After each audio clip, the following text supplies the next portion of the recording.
And there's no getting over that rainbow when my smallest of dreams won't come true. I can't take all the madness the world has to give, but I won't last a day without you. Cross comes in again! Saved! Goal, man! No, bro! Oh my days, man! Are you being serious? We scored, man! Oh no! We're playing so well! Oh, why, man? Why, man? We're playing so well! So composed, man! Yeah, mad. Second balls. I don't know why that's going in the back of the net, lads. We are trash, man. Look at that.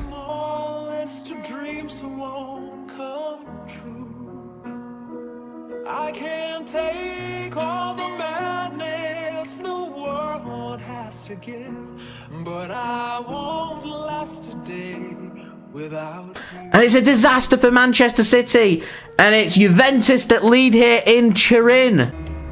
So many times when the city seems to be without a friendly face, a lonely place, it's nice to know. Oh my God! Really? Really? Oh, no, man. This is just, it's not good, man. We could be chalked here, guys. They could be in. They're in. They're in. Blocked by Rico. Look at this. 2-0. 2-0. Oh, man. Fucked us. This is all on Tiki, mate. I can't lie. I can't really lose when you're near.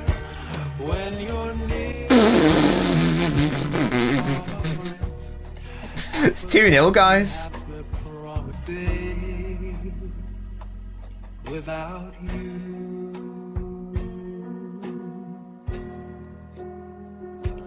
Without you. Without you. Without you.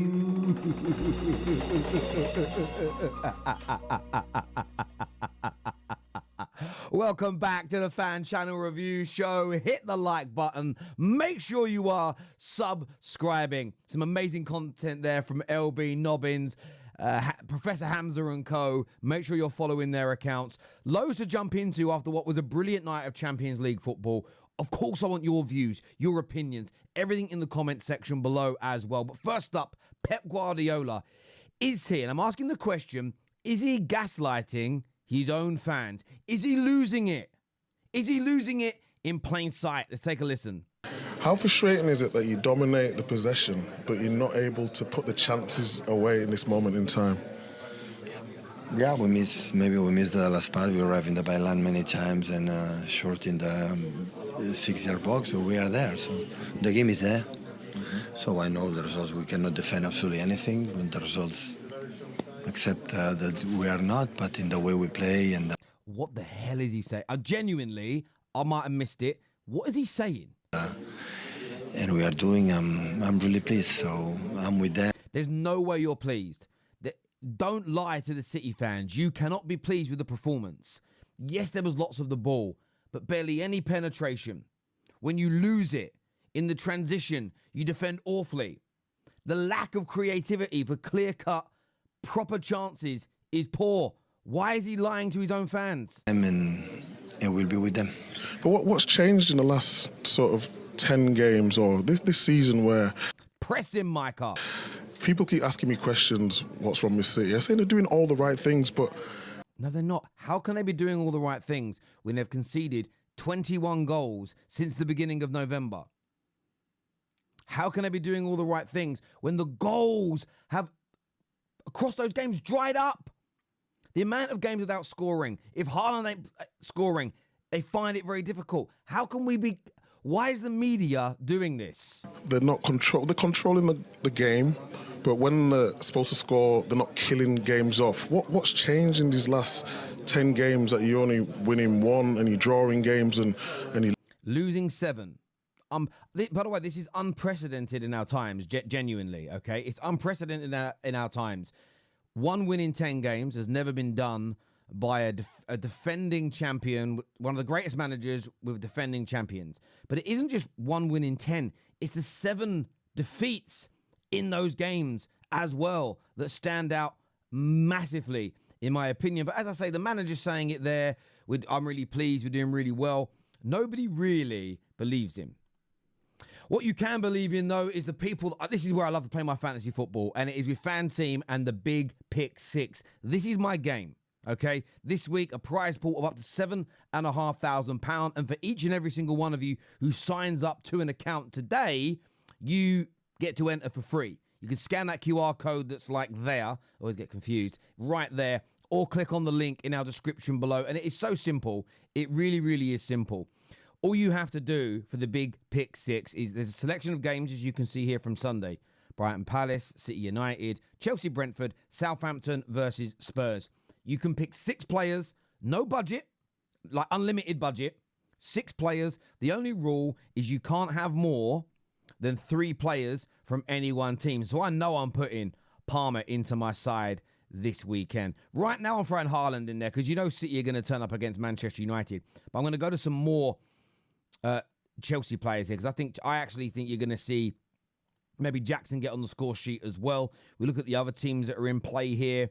I'm going to take a little look at Brighton, and I fancy a bit of Pedro in there as well and more. I'm going to pick my team as the week goes on. You can enter this now. It's very simple and very easy. Remember, there's going to be a big forfeit again this week. Dan Lawless, straight facts tomorrow. He's got to do the 1-chip challenge. His mouth's going to be burning because, quite simply, he's been poor 2 weeks running. So get signed up to Fanteam now. Play a bit of fantasy football with us.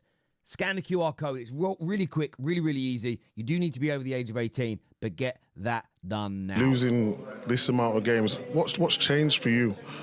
What's different about the results now, would you say? No, we don't win games. But what? Now we don't win.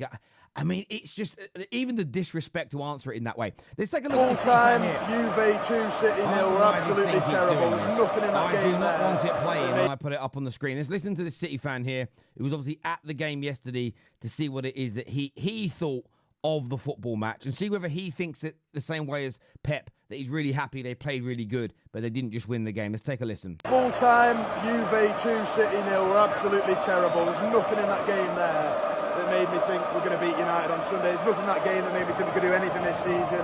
The whole system's out of place. We're just passing the ball around the box the whole second half. We didn't get near scoring besides the first half.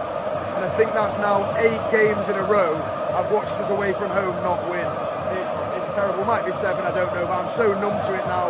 For me, this season's far gone. I don't see us winning anything. Do you know what? I respect this guy. I really do, because I don't agree with all his opinions. I see him on the overlap. I'm not too sure of his name, actually. I should go and check. It's my mistake.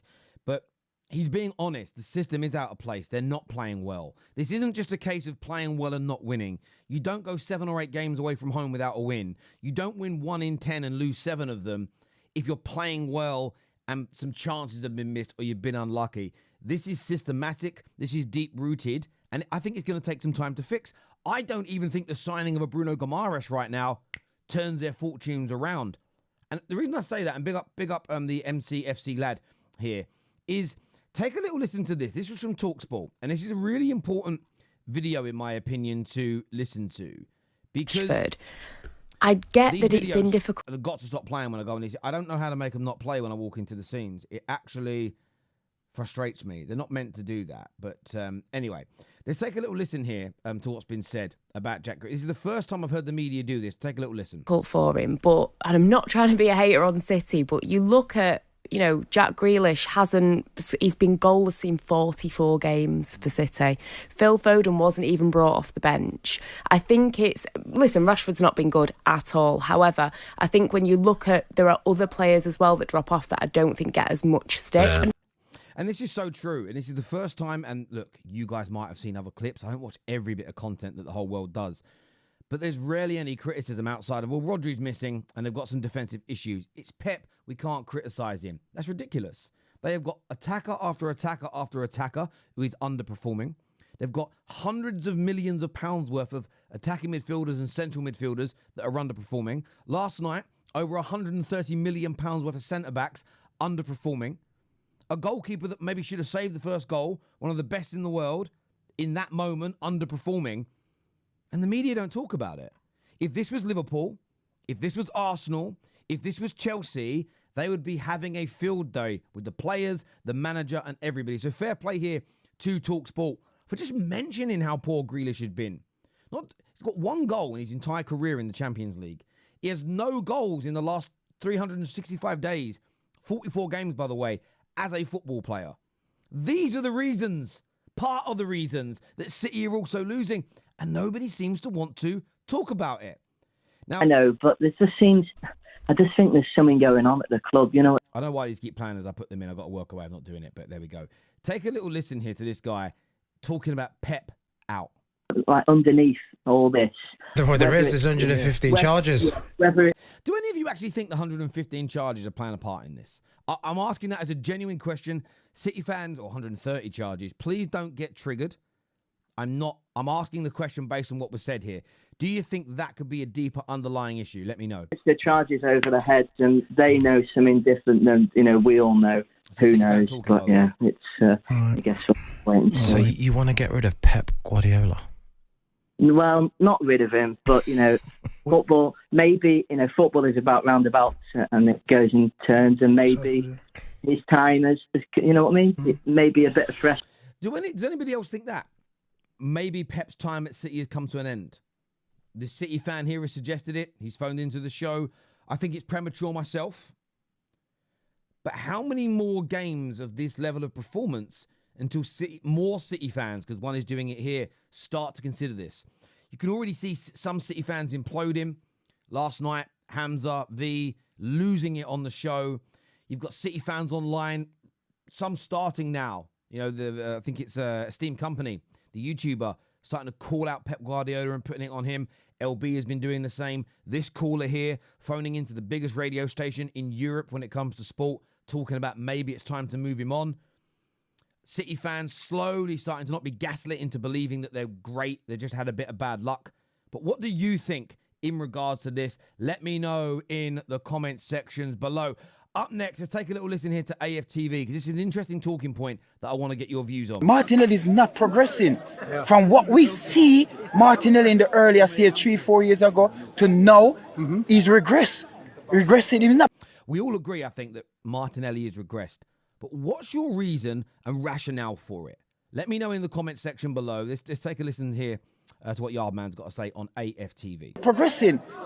Oh, it's down to Mikel Arteta and the coaching team to help him out. Because when you have Saka on the right, you have Ben White running behind, you have Partey even help him out, you have Odegaard, you have a defender playing him. So don't get me wrong, we know that Starboy is the best, but I'm just telling you the amount of help him have on that side.